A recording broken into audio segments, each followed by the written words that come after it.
네, 전해드린 대로 이른바 이 계곡살인 사건으로 무기징역을 선고받은 이은혜 이 남편의 사망보험금 8억 원을 달라며 낸 소송에서 패소했습니다. 네, 관련 내용 최진영 변호사, 설주한 변호사, 승재현 한국형사법무정책연구원 선임연구위원과 함께 자세히 짚어보도록 하겠습니다. 네, 안녕하십니까. 자, 승 의원님, 네네. 살해를 하고 나서도 남편의 사망보험을 요구했다. 이걸 어떻게 이해해야 됩니까? 저는 천지분간 안 되는 소송이라고 생각합니다. 예. 아까 들어갈 때 그 순간에는 이렇게 얼굴 다 가리고 들어갔어요. 맞아요.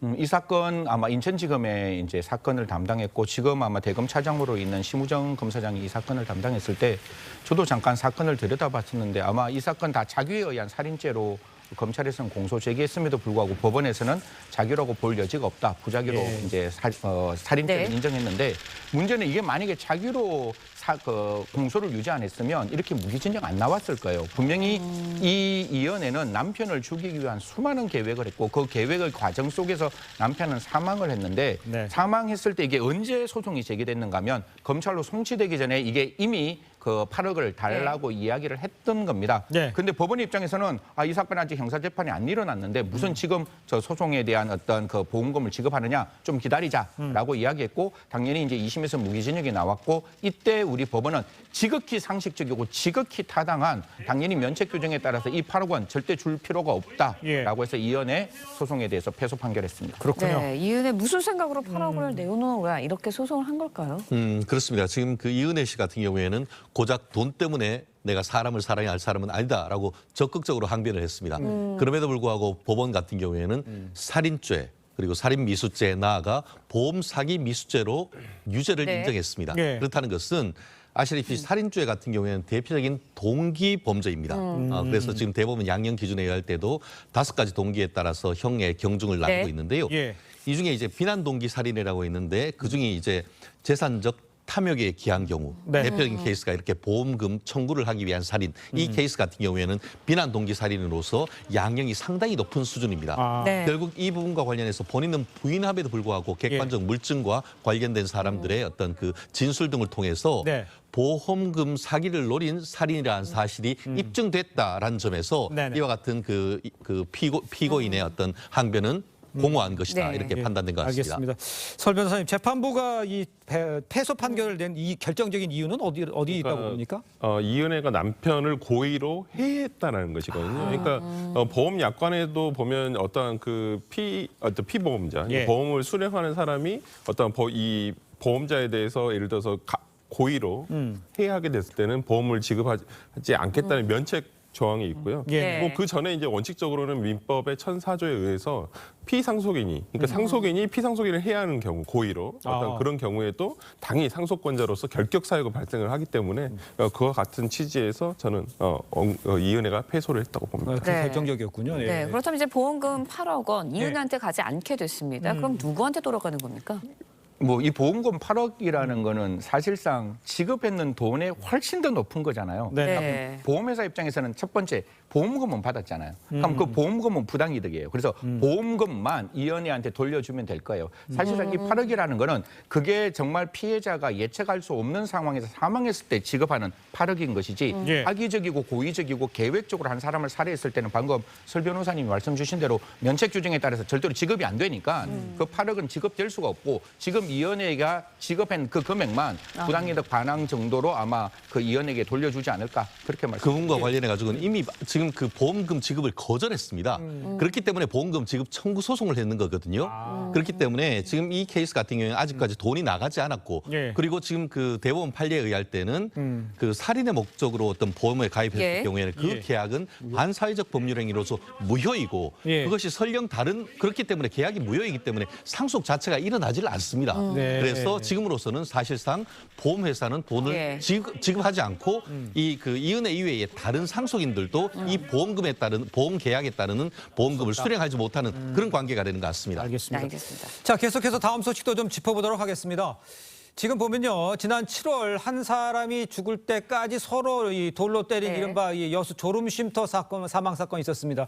이 사건은 어떻게 된 거예요, 우리 선 변호사님? 네, 그 여수 졸음쉼터라고 여수를 저도 뭐 자주 가는 곳인데 네. 그 옆에 보면 그냥 휴게소가 있습니다. 네. 차량이 주차할 수 있는 예. 곳이 있는데 아니 오늘 가봤더니 차량에 계속 정차해 있어서 주변인의 신고로 가봤더니 남성 두 분이 예. 그냥 거기서 그 안에서 이제 병고를 당하신 건데 보아하니까 외상의 흔적이 명백한데 근데 누가 어떤 외부의 침입 흔적이라든지 이런 것이 없었다는 거거든요. 예. 그런데 사망사고가 일어났기 때문에 이거에 대해서 수사를 해봤더니 예. 제3자가 있더라라는 것이 밝혀졌고 그 부분에 대해서 지금 수사 결과가 나온 것 같습니다. 네, 제3자 이야기를 해주셨는데 진범이 이제 피해자들을 심리적으로 지배했다 이런 이야기가 있거든요. 전 굉장히 섬뜩했습니다. 사실 뭐 기록들을 얼마나 많이 예. 봤겠습니까? 많이 봤지만 이렇게 성인의 남성 두 사람이 자기를 서로 간에 해하면서 사망에 이르게 하는 것을 뒤에 있는 사람이 이렇게 조종했다는 게 예. 저는 굉장히 섬뜩했는데 예. 경찰이 뭘 찾아냈는가 하면 그 당시에 차량의 블랙박스, 그다음에 CCTV, 그다음에 전화를 확인해 보니까 뒤에 숨어 있는 A씨라는 사람이 있었는 거예요. 그 A씨라는 사람이 결국 이 자동차도 빌려주고 이 사람들로부터 돈을 뜯어낸 사람이라는 게 밝혀졌기 때문에 예. 사실상 정말 가스라이팅이라는 게 이렇게 사람의 어떤 심리적 지배를 하고 사망까지 이르게 만들 수 있는 예. 정말 최악의 어떤 심리 지배가 아닌가 그렇게 말씀드리겠습니다. 이 가스라이팅 얘기도 지금 언급을 해줬습니다. 예. 세 명은 도대체 무슨 관계예요? 그렇습니다. 처음에 그 한 사람 죽고 예. 한 사람은 중상 입었던 그 사람들은 온라인 게임으로 만났던 사람이 그 관계라고 합니다. 예. 그렇게 이게 문제가 됐던 것이 온라인 게임 머니와 관련해서 분쟁이 생겨가지고 이 부분에 대해서 예. 다투던 와중에 이런 일이 생겼다고 하는데요. 알고 봤더니만 결국 처음에는 이제 한 사람은 죽고 한 사람은 살아 있으니까 네. 살아 있는 사람을 가해자라고 생각을 하고 수사를 하다 보니까 제3의 A라는 인물이 나왔던 것이죠. 아. 그 사람이 이제 아까 얘기하신 것처럼 돈도 주고 둘 사이의 어떤 그런 이와 같은 관계, 범행까지도 이렇게 사실상 교사했다라는 사실이 지금 어떻게 보면 휴대폰이나 이런 부분을 통해서 밝혀졌기 때문에 여기있는데 예. 옛날 같았으면 이런 사건은 정말 실체를 밝히기가 만만치는 않았던 사건이 아니었나 생각을 합니다. 그렇습니다. 네, 심리적인 지배. 그러니까 예. 저희가 앞서서 짚었던 이은혜 사건 같은 경우에도 가스라이팅이 좀 특징이 있다라고 봐도 될까요? 뭐 가스라이팅이라고 말하면 굉장히 어려운 건데 네. 사람의 머리를 쇠뇌한다고 생각하시면 그러니까요. 됩니다. 네. 아주 예. 쉽게 사람을 노예화 만들고 지금 우리가 일반적으로 봤을 때 설마 가스라이팅을 당할 수 있을까? 나는 당하지 않아. 그러는데 그게 의외로 또 쉽게 당할 수도 있고 네. 학습된 무기력 이론에서 가스라이팅을 당하는 사람은 자기가 착취당하는 것도 몰라요. 예. 그렇게 한없이 끝없이 늪으로 빠져들어가는 그런 어떤 상황이기 때문에 예. 가스라이팅을 받을 때에는 아까 나중에 한 번 더 말씀드리지만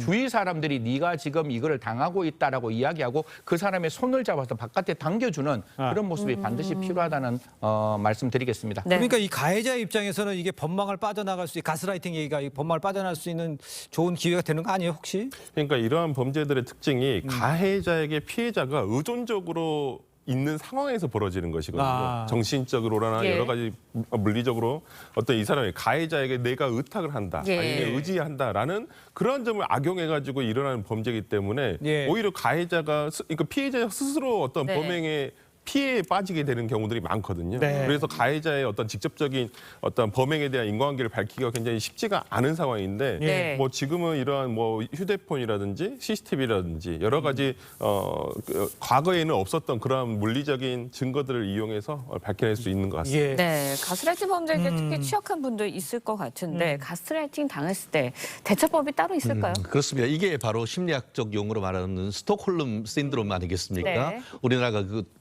인질 강도가 당했었는데 네네. 나중에 그 인질들이 강도를 옹호하는 그런 일들이 벌어지고 있는데 맞아요. 결국 이런 심리적 상태에 대해서 객관적 물증을 통해서 계속 들이대도 그것을 쉽사리 자기가 어떤 네. 피해자는 사실을 입증하지 못하는 그런 특별한 심리 상태가 있는데 예. 심리 치료나 이런 걸 통해 가지고 이 부분을 실체적 진실을 밝히고 예. 말씀드린 것처럼 지속적인 어떤 가스라이팅이 있었다는 물적 증거를 찾아야만 이것을 그 뒤에 있는 배후에 있는 사람을 처벌할 수 있기 때문에 예. 이런 사건에 있어 가지고는 단순한 수사뿐만 아니고 심리적인 어떤 치료까지 하는 그런 어떤 종합적인 수사를 통해서 실제 진실을 밝히는 노력이 굉장히 필요한 것이 아닌가 생각합니다. 알겠습니다.